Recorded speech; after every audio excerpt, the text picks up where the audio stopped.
जी नमस्कार दोस्तों, एक बार फिर से स्वागत है आपके अपने चैनल मैथ लाइव 2.0 में, जहां हर दिन शानदार ट्रिक के साथ और एक बेस्ट अप्रोच के साथ प्रत्येक दिन आपको बिहार पुलिस और बिहार सिविल कोर्ट के लिए स्पेशल मैथ सेक्शन का धाकड़ प्रैक्टिस सेट कराया जाता है इस चैनल पर, और बहुत ही तगड़े तरीके से हर कंसेप्ट को और शानदार शानदार ट्रिक के साथ सिखाया जाता है। बहुत मजा आने वाला है आज के क्लास में। बहुत ही धाकड़ ट्रिक लेकर आया हूं और क्वेश्चन भी वही है जो आपका एग्जाम ओरिएंटेड है। यकीन मानिए इसी टाइप का क्वेश्चन आपको एग्जाम में देखने को मिलेगा। बहुत पसंद आने वाला है आज के क्लास में, और बहुत कुछ आपको आज सीखने को भी मिलेगा। हर क्वेश्चन इंपॉर्टेंट है, हर क्वेश्चन एग्जाम ओरिएंटेड है।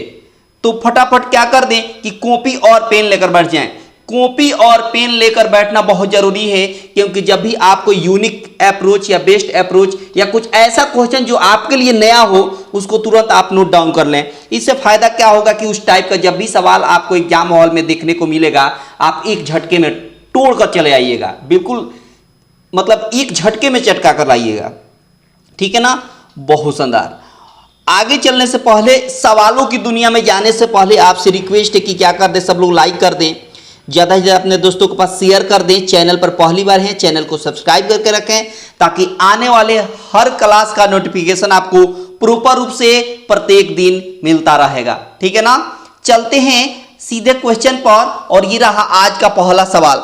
आप देख सकते हैं कि कितना शानदार क्वेश्चन है। बोला है कि दो पात्र है, ठीक है, ए और बी। ए और बी में क्या है कि स्प्रिट और पानी का रेशियो दिया है।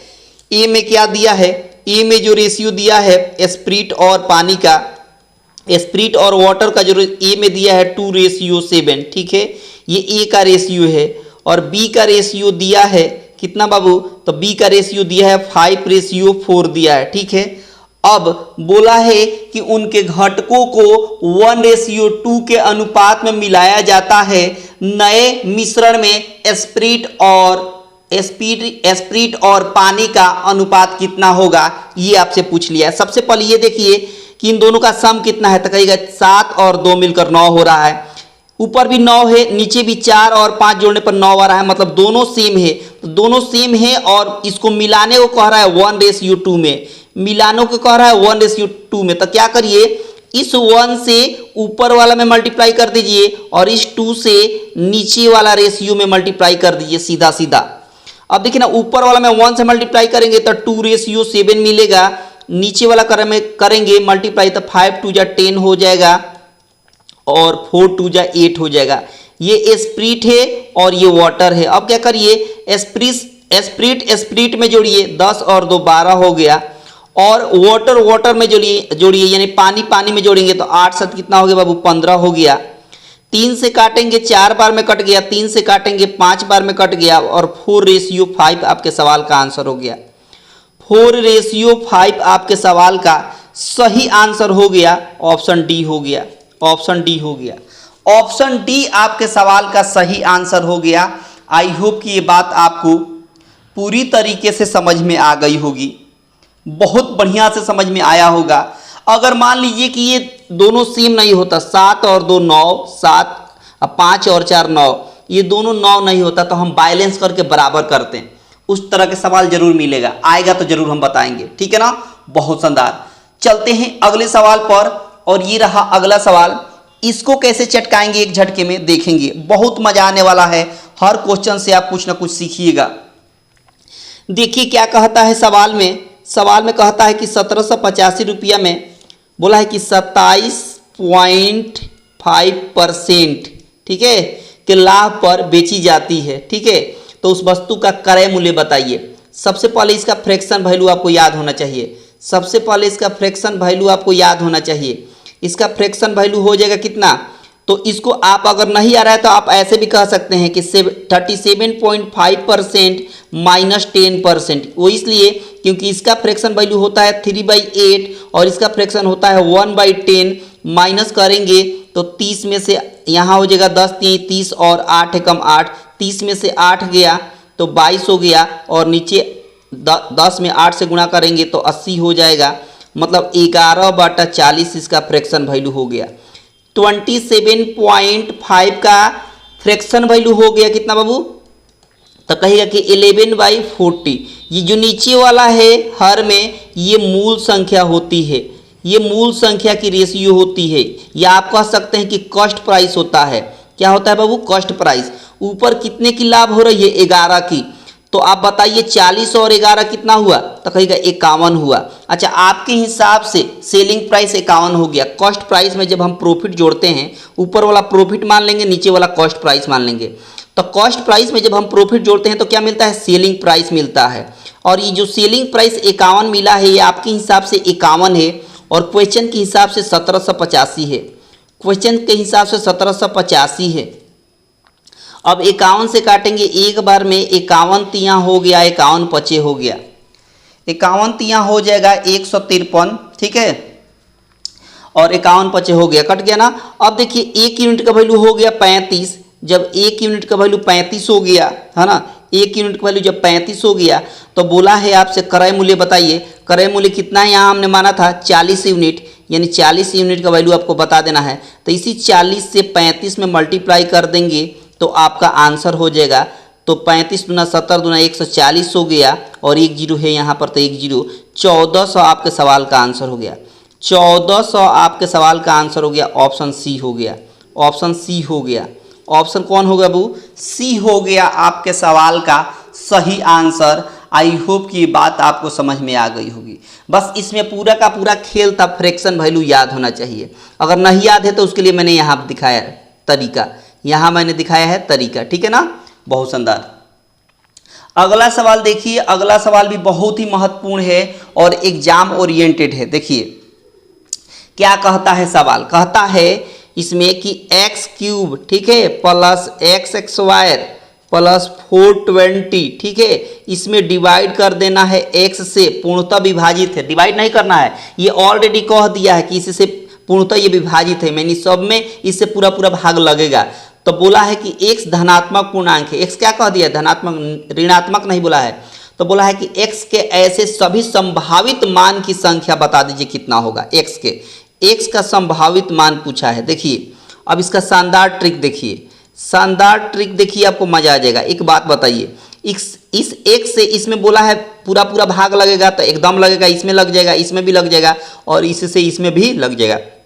जब इससे इसमें भाग दीजिएगा तो ये एक से, चूंकि तो एक से एक्स में भाग देना आसान है, लेकिन चूंकि एक्स से इस अंक में भाग देना कठिन है, तो उसके लिए क्या करेंगे, ट्रिक क्या है कि 420 को आप फैक्टर कर दीजिए। क्या कर दीजिए बाबू, तो कहेगा कि फैक्टर कर देंगे।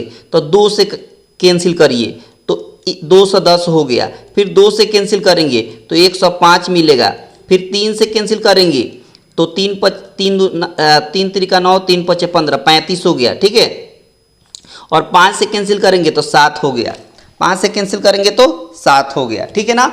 अब देखिए, अब एक बात बताइए, यहाँ पर समझिएगा, 2 कितना बार आया है, तो कहिएगा 2 बार आया है, तो 2 के पावर 2 हो गया। 3 कितना बार आया है, 1 बार आया है, 3 के पावर 1 हो जाएगा। 5 कितना बार आया है, 5 1 बार आया है, 5 के पावर 1 हो जाएगा। 7 कितना बार आया है, तो कहिएगा 7 1 बार आया है, तो 7 के पावर 1 हो जाएगा। अब क्या करिए, संभावित संख्या निकालना है। तो संभावित संख्या निकालने का ट्रिक क्या है, तो देखिए इस पावर 2 है ना, 2 में 1 बढ़ाइए तो कितना हो गया, 3 हो गया, बहुत शानदार। उसके बाद इस 1 में 1 बढ़ाइए तो कितना हो जाएगा, 2 हो जाएगा, बहुत शानदार। इस 1 में 1 बढ़ाइए तो कितना हो जाएगा, 2 हो जाएगा। इस 1 में 1 बढ़ाइए कितना हो जाएगा, 2 हो जाएगा। अब देखिए 2 दूना 4, 4 दूना 8, 8 त्रिका कितना हो गया वो, 24 हो गया। यानी संभावित संख्या कितनी हो जाएगी, तो कहेगा कि 24 हो जाएगी। और यही आपके सवाल का सही आंसर हो गया ऑप्शन बी, ऑप्शन बी। और ये कमाल का ट्रिक है, ये कमाल का ट्रिक है, कमाल का कंसेप्ट है। आई होप कि ये बात आपको पूरी तरीके से समझ में आ गई होगी। तो चलते हैं अगले सवाल पर। अगला सवाल देखिए आपके स्क्रीन पर। उससे पहले आपसे फिर से रिक्वेस्ट मैं करना चाहूँगा कि आप वीडियो को लाइक कर दें, पसंद आ रहा है तो ज़्यादा से ज़्यादा अपने दोस्तों के पास शेयर करें, और चैनल पर पहली बार हैं तो चैनल को सब्सक्राइब करके रखें, ताकि आने वाले हर क्लास का नोटिफिकेशन आपको प्रॉपर रूप से मिलता रहे। और अगला सवाल देखिए, अगला सवाल क्या कहता है, समझिएगा बात। बड़ा ही शानदार क्वेश्चन है और बहुत ही शानदार तरीका है। इस क्वेश्चन को चटकाने के लिए देखिए इतना शानदार ट्रिक मैं बताता हूँ। बहुत ही प्यारा सवाल है और बहुत ही शानदार ट्रिक है, आप देखेंगे बहुत ही प्यारा सवाल है। बोलता है सवाल में कि यदि किसी गेंद को, समझिए बात, यदि किसी गेंद को 500 मीटर की ऊंचाई से फेंका जाता है तो गेंद अपने हर आखिरी उछाल के 4/5 गुना चलती है। बोला है गेंद के रुकने तक कुल दूरी ज्ञात करें। समझिए बात, सबसे पहले एक गेंद है जिसको हम 500 मीटर की ऊंचाई पर क्या किया जाता है, फेंका जाता है। 500 मीटर की ऊंचाई पर ये h इसकी ऊंचाई पर फेंका जाता है, ठीक है। तो गेंद अपने हर आखिरी उछाल के 4/5 गुना चलती है, यानी जितना बार उछाल होती है उसका 4 टाइम्स जो है वो चली जाती है, उछाल करती है, ठीक है ना, उछाल करती है, ठीक है। तो इसका ट्रिक क्या है, अब वो उसके बाद बोला है कि गेंद रुकने तक कुल दूरी कितनी तय करेगी। मतलब एक बार गिरा 500, फिर इस 500 का 4/5 हिस्सा हो जाएगा कितना, 400, उतना फिर बढ़ गया, फिर अगली बार 4/5 गुना बढ़ गया, ऐसे बढ़ते गया। तो गेंद जब तक नहीं रुक रही है तब तक कितनी दूरी तय कर चुकी होगी। मतलब एक बार आया, फिर 4/5 गुना वापस गया, फिर आया, फिर गया, फिर आया, फिर गया, ऐसे करके गया, ठीक है ना। अब देखिए, अब इसका शानदार कंसेप्ट देखिए, आपको मजा आ जाएगा। शानदार कंसेप्ट देखिए, आपको मजा आ जाएगा। देखिए क्या है इसका, सीधे डिस्टेंस बराबर याद रखिएगा, सीधे डिस्टेंस बराबर आप याद रखिएगा। जब भी इस टाइप का फ्रेमिंग सवाल आपको हो तो ये बेसिकली जीपी पे चलता है ना, ज्योमेट्रिक प्रोग्रेशन, है ना। ये क्या होता है, डिस्टेंस कैसे निकालिएगा, तो डिस्टेंस निकालिएगा, आप लिखिएगा 2 इंटू हाइट, जितना भी हाइट दिया है, नीचे 1 - r, मतलब ये कॉमन रेशियो है। r क्या है, कॉमन रेशियो है, ये जीपी में पढ़ना होता है, ज्योमेट्रिक प्रोग्रेशन में, ठीक है, गुणोत्तर श्रेणी जिसको बोलते हैं। और माइनस उसका हाइट घटा देंगे, माइनस उसका हाइट, ये आपका डिस्टेंस का फार्मूला होता है। आप याद रखेंगे, जब भी इस तरह का सवाल आपके सामने दिखे, यही तरीका चटकाने का सबसे सही तरीका है। अब देखिए, ये जो 4/5 गुना हो रहा है ना, यही बेसिकली r का वैल्यू है, कॉमन रेशियो। r मतलब कॉमन रेशियो। देखिए 2 इंटू h मतलब हाइट कितना है, तो बोला है यहाँ 500, तो हम 500 लिख देंगे। और नीचे बोला है 1 - r कितना है, 4/5 गुना बोला है ना, तो 4/5 हो गया। और माइनस h मतलब हाइट कितना है, 500, बस यही तो कर देना है। अब इसको कैलकुलेट करेंगे तो ये 5 ऊपर चला जाएगा, तो 5 इंटू 2 हो जाएगा, इंटू 500 हो जाएगा, बस ये। उसके बाद 5 में 4 जाएगा तो एक ही बचेगा, -500। अब देखिए 5 दूना 10, 10 में 500 से गुणा करेंगे तो 5000 हो जाएगा। और 5000 में से 500 घटाएंगे तो कितना हो जाएगा बाबू, तो कहिएगा 4500 हो जाएगा। 4500, इसको सॉल्व करेंगे तो क्या हो जाएगा, 4500 हो जाएगा। यानी 4500 आपके सवाल का आंसर हो गया। 4500 आपके सवाल का आंसर हो गया, ऑप्शन ए हो गया। कौन सा बाबू, ऑप्शन ए हो गया। ऑप्शन कौन सा हो गया बाबू, ए हो गया। और ये शानदार ट्रिक है, ये शानदार ट्रिक है चटकाने के लिए। इस तरह के सवाल को सबसे अच्छा तरीका यही है। आई होप कि ये बात आपको पूरी तरीके से समझ में आ गई होगी। ये डिस्टेंस बराबर याद रखेंगे, डिस्टेंस बराबर, ठीक है ना। बहुत शानदार। अगला सवाल देखिए, और अगला सवाल भी बहुत ही महत्वपूर्ण है, इसको देखिए कैसे चटकाएंगे। सवाल में बोला है कि 55 से 555 तक कितनी संख्याएं हैं जो 5 से विभाज्य है। अब इसका शानदार ट्रिक देखिए, शानदार ट्रिक देखिए, आपको मजा आ जाएगा। बोला है 55 से लेकर कहाँ तक, 55 से लेकर 55 हो गया, 60 हो गया, 65 हो गया, 5 से भाग लगना चाहिए, कहाँ तक, तो बोला है 555 तक, ठीक है। अब इसको बोलते हैं फर्स्ट टर्म, जिसको ए से डिनोट करते हैं। इसको बोलते हैं लास्ट टर्म, जिसको टीएन से डिनोट करते हैं, या एएन से डिनोट करते हैं, या एल से डिनोट करते हैं, ठीक है। इन दोनों का गैप जो होता है वो कॉमन डिफरेंस होता है। तो 60 में से 55 गया तो 5, 65 में से 60 जाएगा तो भी 5। हर परिस्थिति में डिफरेंस सेम है। तो जब भी डिफरेंस सेम है और आपको कहा दे कि कितनी संख्याएं हैं, यानी एन का वैल्यू निकालना है, तो उसका सीधा ट्रिक है कि लास्ट टर्म में से फर्स्ट टर्म को घटा दीजिए, लास्ट टर्म में से फर्स्ट टर्म को घटा दीजिए। तो 500 में से 555 में से 55 घटाएंगे तो 500 होगा। अब भाग दे देंगे कॉमन डिफरेंस है, डिफरेंस कितना का है, 5 का आया है, और 1 जोड़ देंगे, 1 जोड़ देंगे, आपके सवाल का आंसर हो जाएगा। 5 से भाग देंगे 500 में तो कितना हो जाएगा 100, और 1 जोड़ेंगे तो कितना हो गया 101 हो गया। 101 हो गया आपके सवाल का आंसर, 101 हो गया आपके सवाल का सही आंसर। आई होप कि ये बात आपको पूरी तरीके से समझ में आ गई होगी। बड़ा ही प्यारा सवाल था, बहुत ही शानदार ट्रिक था। इस तरह के सवाल को चटकाने का सबसे बढ़िया तरीका यही होता है। कभी कभी आपसे कहता है कि ऐसे ही सीरीज दे देगा, कहेगा कि एवरेज बताइए, इसका क्या बताइए एवरेज बताइए जिसका डिफरेंस हर परिस्थिति में सेम हो। यहाँ भी 5 का अंतर, यहाँ भी 5 का अंतर, आगे भी 5 का अंतर, और कहेगा यहाँ से लेकर यहाँ तक का एवरेज बताइए। तो उसका तरीका होता है फर्स्ट और लास्ट को जोड़ दीजिए और आधा कर दीजिए। फर्स्ट और लास्ट का मतलब 555 में आप 55 जोड़ दीजिए और उसको आधा कर दीजिए, मतलब 2 से भाग कर दीजिए। तो ये हो जाएगा 5 5 10 5 11, 5 5 10 1 11 हो जाएगा, 5 और 1 6 हो जाएगा, और 2 से भाग देंगे तो 2 3 6 2 5 10, यानी 305 हो जाएगा। एवरेज अगर कहता निकालने के लिए ये तरीका होता है सबसे शानदार तरीका। ठीक है ना। आई होप कि ये बात आपको समझ में आ गई। तो अगला सवाल देखिए, अगला सवाल क्या कहता है। कहता है सवाल में कहता है आपसे कि 30 लोग एक दूसरे से हाथ मिलाते हैं। समझिए बात, 30 लोग एक दूसरे से हाथ मिलाते हैं तो कुल कितने हैंड से किए गए, कितने हाथ मिलाए गए। अब इसका शानदार ट्रिक देखिए, शानदार ट्रिक देखिए, इसका क्या शानदार ट्रिक होता है। सीधे याद रखिएगा n इंटू n माइनस 1/2। सीधे आप याद रखेंगे, अगर हैंड से करना है, हैंड से करना है, हैंड से करना है आपको, तो ये तरीका आपको अपनाना है। हैंड से करना है तो कितनी बार हाथ मिलाएगा। कभी कभी सवाल में कहता है, पहले इसको बना लेते थे, एन के जगह पर कितना दिया है 30 दिया है, तो 30 रखिए तो 30 हो गया, और इंटू n माइनस 1 मतलब 30 माइनस 1 मतलब 29 हो गया, और नीचे 2 से डिवाइड करेंगे तो यहाँ 15 हो गया। 15 से गुणा करेंगे, 15 नामा होता है 135, 13 कैरी हो गया, 15 दूना 30, 30 और 10 40, 3 43 हो गया। 435 आपके सवाल का आंसर हो गया। 435 आपके सवाल का आंसर हो गया ऑप्शन बी। ऑप्शन बी आपके सवाल का सही आंसर इस पार्टिकुलर सवाल का हो गया। आई होप कि ये बात समझ में आ गई। अब देखिए, कभी कभी सवाल में कहता है कि 30 लोग हैं और 30 लोग एक दूसरे को गिफ्ट देते हैं। 30 लोग एक दूसरे को गिफ्ट देते हैं तो कितनी गिफ्ट दी गई।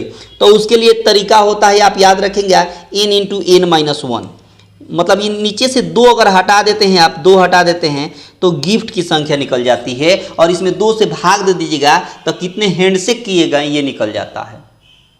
आई होप कि ये बात आपको पूरी तरीके से समझ में आ गई होगी, और आ गई है तो लाइक शेयर दबा के करते रहें। वो इसलिए क्योंकि आपके लिए मैं चुन चुन कर क्वेश्चन लेकर आता हूँ, बिल्कुल एग्जाम ओरिएंटेड वाली सवाल लेकर आता हूँ, ताकि आप एग्जाम हॉल में बैठे तो आपको किसी प्रकार की तकलीफ ना हो। ठीक है ना, बहुत शानदार। सीधे चलिए अगले सवाल पर। ठीक है, अगला सवाल देखिए क्या कहता है। अगला सवाल देखिए क्या कहता है, इसको कैसे चटकाएंगे समझिए बात। बोला है सवाल में, ध्यान से सुनिएगा, गौर करिए। बोला है कि x से y है और z है, x plus Y plus Z 3 अभाज्य संख्या है। ये तीनों के तीनों क्या है, अभाज्य संख्या है, और अभाज्य संख्या है तो बोला है कि इनका योग दे दिया है 38। इनका योग कितना दे दिया है 38। अब समझिए, अब ट्रिक क्या है, ध्यान समझिएगा मेरी बात। ये जो 38 दिया है ना बाबू, 38 ये बेसिकली सम संख्या है। कौन संख्या बाबू, तो कहिएगा कि सम संख्या है। कौन संख्या है, तो कहिएगा कि सम संख्या है। लेकिन ये तीनों जो x और y z है, ये तीनों के तीनों क्या होंगे बाबू, तो कहिएगा ये तीनों के तीनों होंगे अभाज्य संख्या। और जाहिर सी बात है कि जब अभाज्य संख्या होंगे और तीनों का योग दिया है कितना बाबू, सम संख्या, तो एक संख्या ऐसा होगा जो अभाज्य होगा और सम संख्या होगा। तो वो संख्या कौन सा हो गया, 2 हो गया। वो संख्या, एक संख्या ऐसा होगा तीनों में जिसमें अभाज्य के साथ साथ सम संख्या भी रहेगा। तो कौन सी संख्या होती है, 2 होती है, जो अभाज्य भी होती है और सम संख्या भी होती है। अब एक बात बताइए, इसका मतलब कि z का वैल्यू जब 2 मिल गया तो x प्लस वाई का वैल्यू कितना हो जाएगा, तो कहेंगे कि ये 2 इधर जाकर घटेगा, तो 38 में से 2 घटेगा तो कितना हो गया, 36 हो गया। कितना हो गया बाबू, 36 हो गया। अब आपको बोला है x का अधिकतम मान बताना है, x का वो अधिकतम मान बताना है जो अभाज्य भी हो। तो एक बात बताइए, छोटी सी बात बताइए, इन दोनों को जोड़कर आपको 36 होना चाहिए।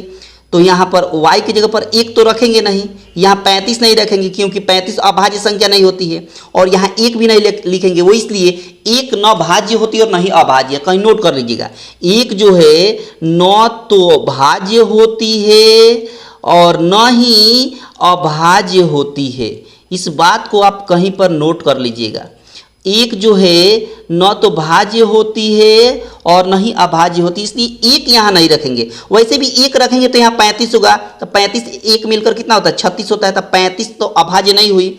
अच्छा 35 भी नहीं रख सकते हैं, फिर 35 के बाद 35 से छोटा आइए, अब मतलब 34 भी नहीं रखते क्योंकि 34 भी क्या है भाज्य संख्या है, और उसके बाद 33 भी नहीं रखेंगे क्यों 33 का भी फैक्टर हो सकता है, ये भी भाज्य है। 32 भी भाज्य है। 31 रख सकते हैं, 31 रख कर देखिए और y का वैल्यू ऐसा रखिए जिसको जोड़ने पर 36 आ जाए, लेकिन ध्यान रहे कि y भी अभाज्य होना चाहिए। तो 31 में कितना जोड़ें कि 36 होगा, तो कहेगा 5 जोड़ेंगे। अब देखिए ना 31 और 5 कितना होता है 36 होता है, तो कहेगा बिल्कुल होता है। इसका मतलब x का अधिकतम मान कितना हो गया 31 हो गया, जो क्या है अभाज्य है। और यही आपके सवाल का आंसर हो गया, यही आपके सवाल का आंसर हो गया। आई होप कि बात आपको पूरी तरीके से समझ गई होगी, ऑप्शन ए हो गया। ये बात आपको पूरी तरीके से समझ में आ गई होगी तो ऑप्शन ए हो गया, और यही आपके सवाल का आंसर हो गया। इस पर्टिकुलर सवाल का आंसर हो गया बाबू ऑप्शन ए। इस पर्टिकुलर सवाल का आंसर क्या हो गया ऑप्शन ए। बहुत ही तगड़ा तगड़ा सवाल है, देखने में छोटा है लेकिन कंसेप्ट बहुत तगड़ा है बाबू। बस देखते रहिए, सीखते रहिए और एक एक झटके में हर सवाल को चटकाते हुए चलिए। और ये रहा अगला सवाल। अगला सवाल बड़ा महत्वपूर्ण है, देखिए कैसे चटकाएंगे। देखो सवाल में कहता है कि ए, बी और सी एक कारोबार में साझेदारी है यदि उनके द्वारा प्राप्त लाभांशों का अनुपात 5:6:7 है तथा उनके द्वारा निवेशों की समय अवधि जो है उसका अनुपात 3:4:5 है। तो बोला है कि ए, बी तथा सी द्वारा किए गए निवेशों का अनुपात। अब एक बात बताइए, आपको पता है कि ये साझेदारी पार्टनरशिप वाली सवाल होती है, तो आपको याद होना चाहिए कि जो कैपिटल होते हैं पूंजी और टाइम दोनों का गुणनफल जो होता है वो प्रॉफिट के बराबर होता है। याद रहना चाहिए आपको, दोनों का गुणनफल जो है वो प्रॉफिट के बराबर होता है। कौन कौन बाबू, कैपिटल यानी पूंजी और टाइम मतलब समय। पूंजी और समय का जो गुणनफल होता है वो लाभ के बराबर होता है, यानी प्रॉफिट के बराबर होता है। अब आपको दिया क्या है, अब एक बात बताइए, मान लीजिए कि आपको अगर कैपिटल का रेशियो निकालना हो, कैपिटल का, तो प्रॉफिट बाई टी हो जाएगा, टी से इसमें भाग दे देंगे। मान लीजिए आपको अगर टाइम का निकालना हो, टाइम का, तो प्रॉफिट बाई क्या हो जाएगा कैपिटल हो जाएगा। ये सी नीचे आ जा रहा है, देख रहे हैं, एक ही जगह से ये तीनों निकल गया।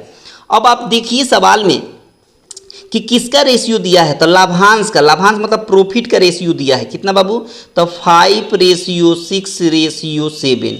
ये ए है, ये बी है और ये सी है, ठीक है। अच्छा अब किसका रेशियो दिया है, तो उनके द्वारा निवेशित को गई समय अवधि की, यानी टाइम का रेशियो दिया है। टाइम का रेशियो कितना बाबू, तो कहेगा कि 3:4 कितना बाबू 5। अब देखिए, अब बोला है आपको ए बी सी द्वारा निवेश किए गए अनुपात ज्ञात कीजिए। निवेश मतलब कैपिटल का निकालना है, किसका, कैपिटल का रेशियो। तो देखिए ना कैपिटल बराबर यहाँ क्या आया है, प्रॉफिट में टाइम से भाग देना है। प्रॉफिट में टाइम से भाग दीजिएगा तो कैपिटल का रेशियो निकल जाएगा। तो देखिए कैपिटल का रेशियो निकालने का क्या तरीका है, ये प्रॉफिट है, ये टाइम है, इसे इसमें भाग दीजिए। तो 3 से 5 में भाग देंगे तो कितना होगा 5/3 होगा, ठीक है। अच्छा 6 में 4 से भाग देंगे तो कितना होगा, 2 से काटिए, 2 से 3 बार में, 2 से 2 बार में, यानी 3/2 हो गया, बहुत शानदार। अच्छा 7 में 5 से भाग दीजिएगा तो कितना होगा 7/5 हो गया, ये हो गया। अब चूंकि ये सीधा नहीं है, बिल्कुल एक प्रॉपर फॉर्म में नहीं है, तो इसको प्रॉपर फॉर्म में लाने के लिए क्या करेंगे कि इसके जो डिनोमिनेटर में है यानी हर, इसका एलसीएम निकाल कर सब में गुणा कर दीजिए, सभी रेशियो में। 3, 2, 5 का एलसीएम कितना होगा, तो 5 दूना 10, 30 हो जाएगा। तो 30 से सभी में मल्टीप्लाई कर देंगे, 30 से सभी में मल्टीप्लाई कर देंगे। 3 से काटेंगे 30 को तो 10 बार में, यानी 10×5 = 50 हो गया, बहुत शानदार। 2 से काटेंगे 30 को 15 बार में, तो 15×3 = 45 हो गया, बहुत शानदार, ठीक है। 5 से काटेंगे 30 को तो 5×6 = 30 हो गया, यानी 6×7 = 42 हो गया, बहुत शानदार। इसका मतलब यह हो गया कि यहाँ पर 50:45:42 आपके सवाल का सही आंसर हो गया। यही आपके सवाल का सही आंसर हो गया। यानी जो भी पूंजी आप निवेश किए होंगे वो कुछ इस रेशियो में निवेश किए गए होंगे ABC के द्वारा। आई होप कि ये बात आपको समझ में आ गई। तो ऑप्शन हो जाएगा इस सवाल का, ऑप्शन डी हो जाएगा। इस पार्टिकुलर सवाल का आंसर हो जाएगा ऑप्शन डी। और ये कमाल का ट्रिक है, ये कमाल का कंसेप्ट है। आई होप कि बात आपको कंसेप्ट और ट्रिक दोनों समझ में आ गई होगी। बहुत ही प्यारा सवाल है और शानदार क्वेश्चन है। आगे चलिए, ये रहा आज का अगला सवाल और इसको देखिए कैसे चटकाएंगे। बहुत ही प्यारा सवाल है। देखिए सवाल में कहता है कि समीकरण दिया है कितना बाबू, 16x² माइनस 24x दिया है और +9 इक्वल टू दे दिया है 0 दे दिया है। और इसको बोला है कि इसके मूल की प्रकृति क्या होगी, नेचर बता देना है। तो आपने 10th स्टैंडर्ड में पढ़ा होगा, विविक्तर बोलते हैं या विवेचक बोलते हैं। विवेचक निकाल कर ही हम बता सकते हैं कि इसकी नेचर कैसी है। विवेचक को अंग्रेजी में बोलते हैं डिस्क्रिमिनेंट, यानी डी का वैल्यू निकालना है। और डी बराबर फार्मूला होता है bx² माइनस 4ac।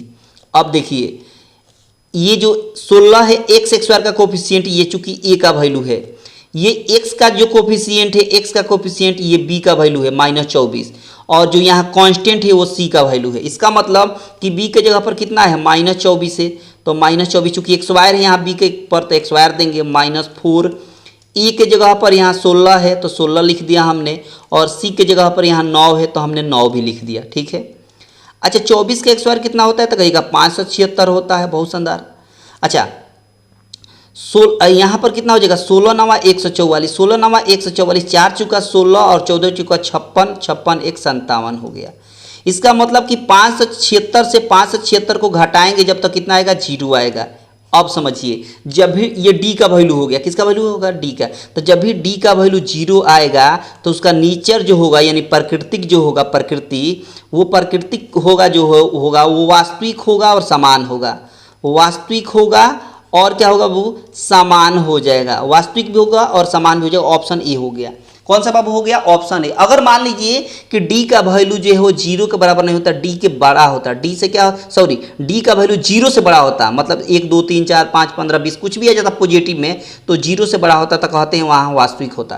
कैसा नेचर होता, वास्तविक होता। अगर d का वैल्यू छोटा होता 0 से, d का वैल्यू छोटा होता 0 से, तो d का वैल्यू छोटा कब आएगा, जब d का वैल्यू यहाँ निगेटिव कोई आएगा, वैल्यू निगेटिव यहाँ, तो d से छोटा होगा तो वहाँ कहेंगे कि जो उसका नेचर होगा वो काल्पनिक होगा। क्या होगा बाबू, काल्पनिक होगा। आई होप कि बात आपको समझ में आ गई होगी। ऑप्शन ए हो गया, ऑप्शन ए हो गया आपके सवाल का सही आंसर। ठीक है ना, बहुत शानदार। अगला सवाल देखिए, अगला सवाल भी बहुत महत्वपूर्ण है और एग्जाम ओरिएंटेड है। देखिए सवाल में कहता है, सवाल में कि जब x के पावर 40 + 2 को, जब x के पावर 40 + 2 को जब भाग दिया जाता है कितना से बाबू, x के पावर 4 + 1 से, तो शेषफल कितना आएगा ये बताइए। शेषफल कितना आएगा ये बताइए। अच्छा एक बात बताइए, सिंपल तरीका से करें तो बुखार लग जाएगी, नहीं लग जाएगी, बिल्कुल लग जाएगी। तो इसका ट्रिक देखिए, शेषफल निकालने का ट्रिक देखिए। क्या करिए, जिससे भाग देना है x के पावर 4 + 1, इसको 0 के बराबर कर दीजिए। इसको किसके बराबर कर दीजिए, 0 के बराबर कर दीजिए। अब यहाँ जब x के पावर 4 का वैल्यू निकालेंगे तो ये माइनस प्लस में 1 है, इधर गया तो माइनस में 1 हो गया, तो x के पावर 4 का वैल्यू हो गया -1। अब यही वैल्यू नोमिनेटर में रख दीजिए, यही वैल्यू नोमिनेटर में रख दीजिए। यानी यहाँ x के पावर जो क्या है 40 है, इसको हम लिख सकते हैं x के पावर 4 और उसके पावर 10, बिल्कुल लिख सकते हैं। +2 है तो +2। अब देखिए ना, x के पावर 4 का वैल्यू दिया है कितना बाबू, -1, तो -1 पावर 10 है तो पावर 10 हो गया +2। अब एक बात बताइए, -1 के पावर 10 हुआ मतलब सम संख्या है, तो -1 के पावर जब भी सम संख्या हो तो प्लस में 1 होता है। अब +2 है तो 2, यानी 1 और 2 जोड़ेंगे तो कितना होगा, 3 हो जाएगा। और यही 3 आपके सवाल का आंसर हो गया, यही 3 आपके सवाल का आंसर हो गया। ऑप्शन सी हो जाएगा। ऑप्शन कौन सा हो जाएगा बाबू, तो कहेगा कि ऑप्शन हो जाएगा सी, जो बड़ी आसानी से आपने इस क्वेश्चन को चटका दिया। बड़ा ही अच्छे तरीके से आप इस क्वेश्चन को चटका पा रहे हैं, बड़ा ही प्यारा प्यारा सवाल है और अद्भुत अद्भुत सवाल है। बस यही तरीका और यही अप्रोच आपको बरकरार रखना है सवालों को चटकाने के लिए, और प्रत्येक दिन आपको मेरे साथ प्रैक्टिस करते रहना है। ये रहा आज का अगला सवाल, इसको देखिए कैसे चटकाएंगे, वो भी एक झटके में। देखो सवाल में कह रहा है कि एक बैग में, समझिए बात, एक बैग है जिसमें 3:4:8 के अनुपात में ₹1.50 और 25 पैसे के कुछ सिक्के हैं। यदि इनका कुल मूल्य ₹56 है तो सिक्कों की कुल संख्या बताइए। अब शानदार ट्रिक देखिए, शानदार ट्रिक देखिए, आपको मजा आ जाएगा। देखिए 3:4:8 तीनों के अनुपात में दिया हुआ है। अच्छा एक बात बताइए, यही तीनों को मिलाकर कितना है? यही तीनों को मिलाकर टोटल ₹56 है। कितना रुपया है? टोटल ₹56 है। यही तीनों को मिलाकर कितना है? ₹56 है। लेकिन चूंकि एक बात बताइए, इसमें क्या है कि ये जो पहला वाला रेशियो है चूंकि ₹1 के लिए है, दूसरा वाला है जो 50 पैसा के लिए, और तीसरा वाला जो है 25 पैसा के लिए है ना। तो ये एक सबको रुपया में बदलिए, सबको रुपया में बदलेंगे। ये पैसा में है, ये भी पैसा में, ये रुपया में है। तो ये ₹3, एक रुपया का 3 सिक्का है तो ₹3 हो जाएगा। बहुत शानदार। प्लस अच्छा इसको रुपया में बदलने के लिए हम 2 से डिवाइड कर देते हैं, तो 2 से डिवाइड करेंगे तो 2 हो गया। अच्छा इसको रुपया में बदलने के लिए 4 से डिवाइड करेंगे, क्यों? क्योंकि 25 पैसा है ना, और 25 पैसा में 25 पैसा के 4 सिक्का मिलेगा तो ₹1 होगा, इसलिए 4 से भाग देंगे तो कितना हो जाएगा? 2 हो गया। अब आपके हिसाब से तीनों मिलाकर कितना हो गया? तो कहेगा 3 2 5 5 2 7। आपके हिसाब से 7 यूनिट हो गया, और क्वेश्चन के हिसाब से टोटल मिलाकर कितना रुपया है? ₹56 है। आपके हिसाब से 7 हो गया, क्वेश्चन के हिसाब से ₹56। तो 7 यूनिट का वैल्यू काटेंगे तो 1 यूनिट इधर हो जाएगा, 7 से काटेंगे 8 बार में, मतलब 1 यूनिट का वैल्यू हो गया 8। जब 1 यूनिट का वैल्यू ₹8 हो गया या 8 सिक्का हो गया, आप ऐसे भी कह सकते हैं 1 यूनिट का 8 सिक्का हो गया, तब बोला है कि सिक्कों की संख्या टोटल कितनी है।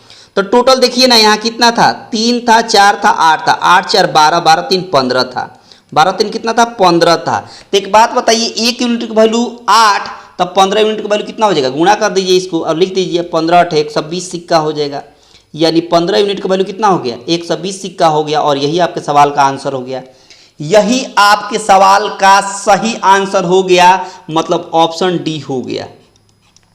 ऑप्शन कौन सा हो गया बाबू? तो कहेगा कि ऑप्शन डी हो गया, और बहुत ही शानदार तरीके से आपने इस क्वेश्चन को चटका दिया। बड़ा ही प्यारा सवाल था, और इस टाइप के सिक्कों पर आधारित सवाल जरूर पूछता है आपके पेपर में, हर परीक्षा में पूछता है, ठीक है ना। अब देखिए, अब सवाल देखिए, समझिए के बाद आपको मजा आ जाएगा। देखो बोला है कि एक बहुफलक में 6 फलक है और 8 शीर्ष हैं, तो इसके कितने किनारे होंगे? अब ट्रिक देखिए, डायग्राम से आपको सिखा देते हैं। देखिए ये रहा, मान लीजिए कि बहुफलक, ये रहा, हम आपको बहुफलक बनाकर दिखा देते हैं। एक घन आप देखे होंगे ना, वही बात है। क्यूब और क्यूबॉइड देखे होंगे, वही बात है। देखिए अब देखिए इसमें 6 फलक मतलब 6 फेस है। आप खुद सोच सकते हैं कि जिस रूम में आप बैठे होंगे उस रूम में देखिए एक फर्श नीचे, एक छत ऊपर, 2 हो गया, और 4 दीवार हो गया, मिलकर कितना हुआ? 6 फेस हुआ ना। फेस कितना हो गया? 6 हो गया। अच्छा तो 6 फलक दिया है, फेस मतलब फलक, फलक कितना दे दिया है? 6 दे दिया है सवाल में।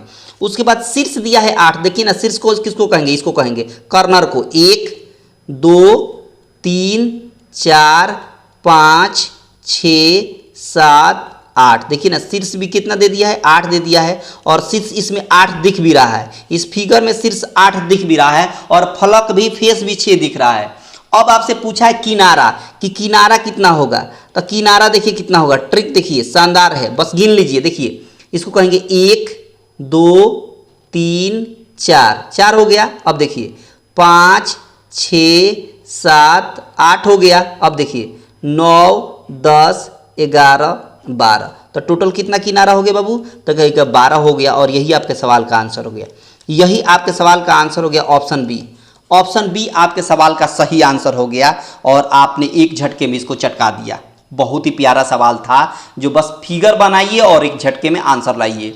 अगला सवाल देखिए, अगला सवाल देखिए क्या कहता है। कहता है कि ए जो है 27 दिन में किसी काम को कर सकता है। समझिए बात, ए जो है 27 दिन में किसी काम को कर सकता है, जबकि बी को उसी काम को करने में 45 दिन लगते हैं।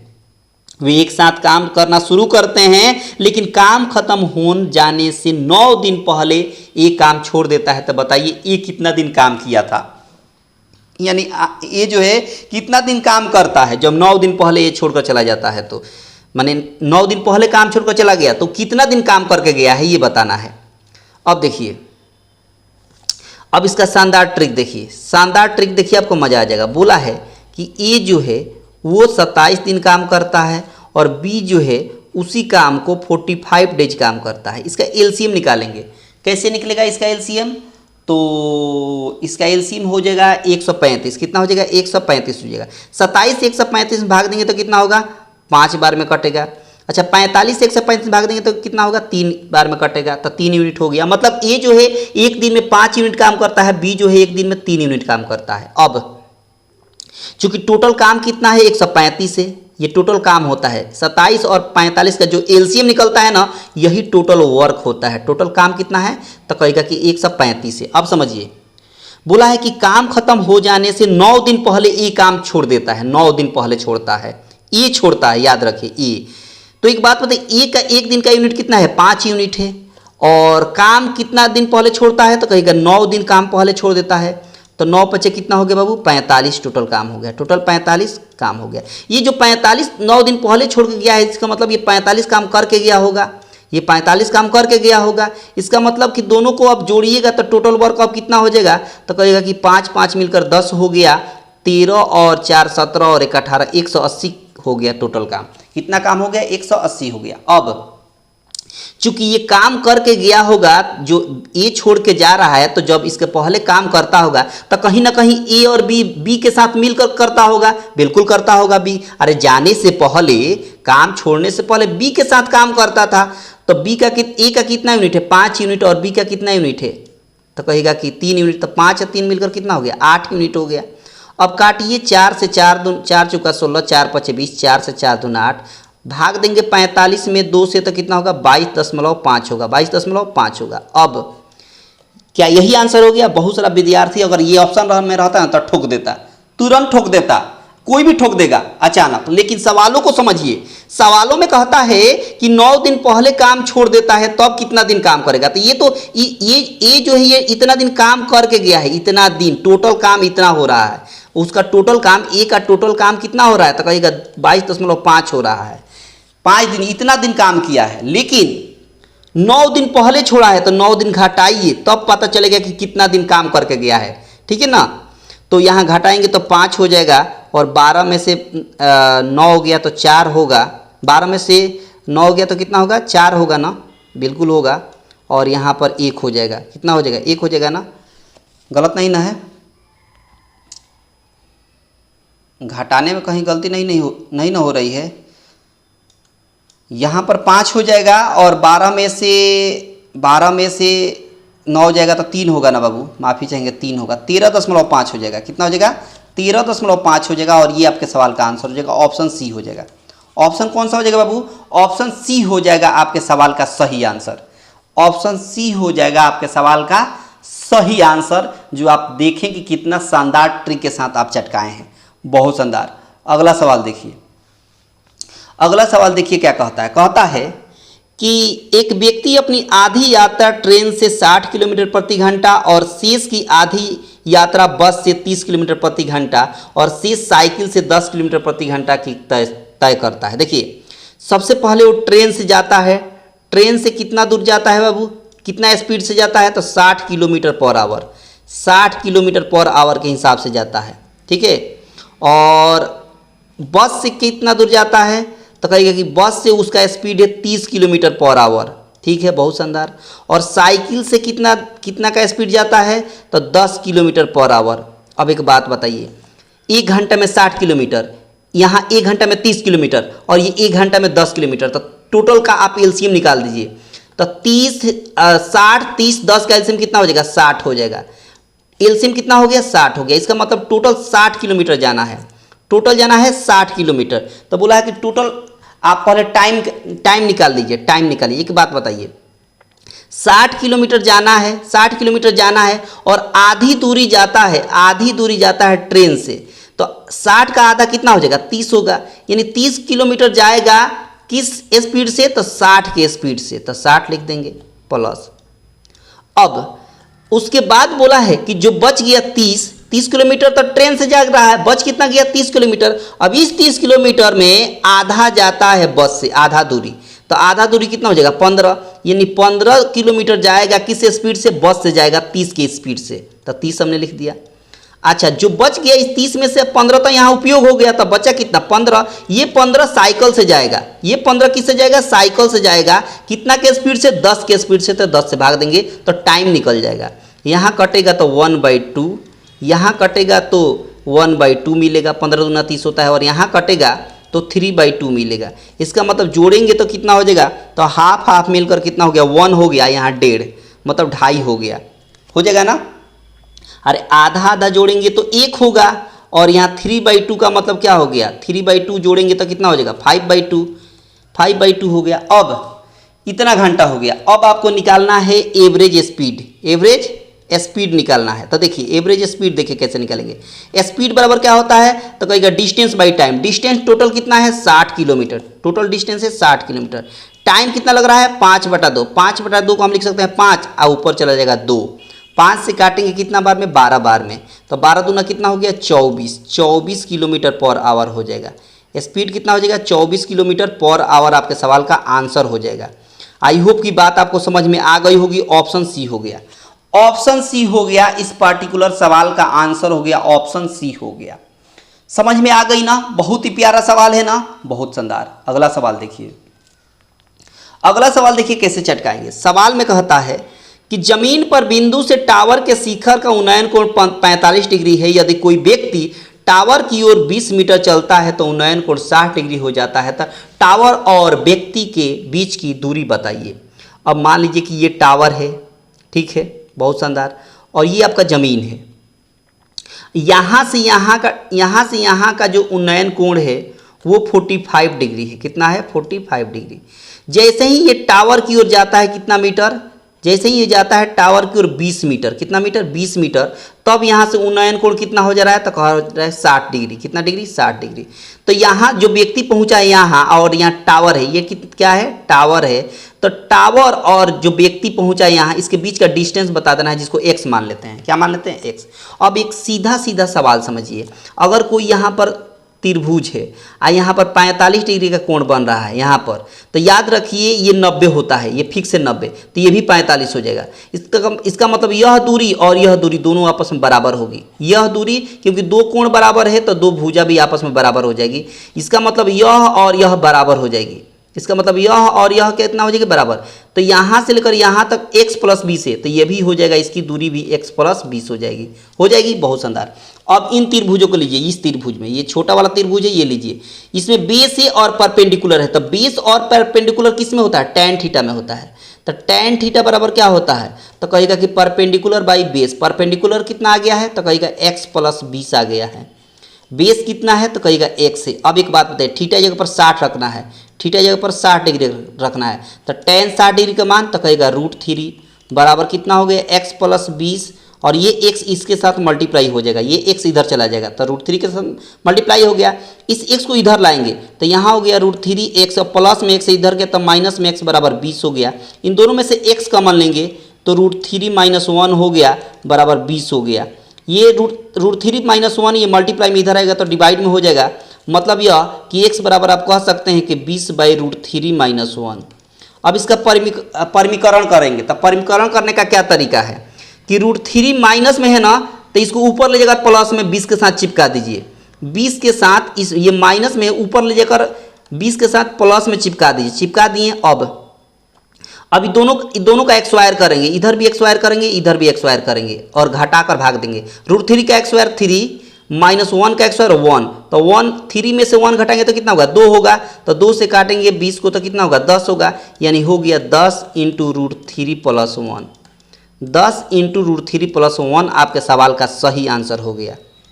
10 × √3 + 1 आपके सवाल का सही आंसर हो गया। ऑप्शन एरर लग रहा है। क्या लग रहा है? ऑप्शन, इसमें प्लस होना चाहिए, ठीक है ना। यही आपके सवाल का आंसर होगा, यही आपके सवाल का क्या होगा बाबू? सही आंसर हो जाएगा, यही आपके सवाल का सही आंसर हो जाएगा, ठीक है ना। बहुत शानदार। आगे देखिए, और ये देखिए इसमें क्या है कि इसका ट्रिक है चटकाने का। इसमें कंपाउंड इंटरेस्ट निकालना है, ठीक है ना। इसको होमवर्क में आपको दे दें, इसको बना कर लाइएगा। नहीं आएगा तो बताएंगे, बिल्कुल बताएंगे। ये नहीं आएगा तो इसका आंसर आपको कमेंट बॉक्स में बताना है। कंपाउंड इंटरेस्ट कितना होगा ये आपको ऑप्शन, ये आपको आंसर बताना है क्या बाबू? कमेंट बॉक्स में बताना है। इसको होमवर्क बनाकर और कमेंट बॉक्स में आंसर बता दीजिएगा, ठीक है ना। तो इतना ही आज रहने देते हैं। आज के सवाल में बस इतना ही था। और कैसा लगा क्लास? आज का क्लास बेहतर लगा कि या नहीं, आप लाइक करके जरूर बताएंगे, ठीक है। और ज़्यादा से ज़्यादा अपने दोस्तों के पास शेयर कर देंगे। चैनल पर पहली बार होंगे तो सब्सक्राइब करके रखना बहुत ज़रूरी है, ताकि आने वाले क्लास का नोटिफिकेशन आपको प्रॉपर रूप से मिलता रहे।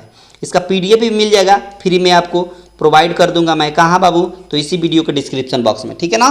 तो आप अपना ख्याल रखिएगा और तैयारी ज़बरदस्त तरीके से करते रहिएगा। मिलते हैं अगले क्लास में, तब तक आप सभी को जय हिंद।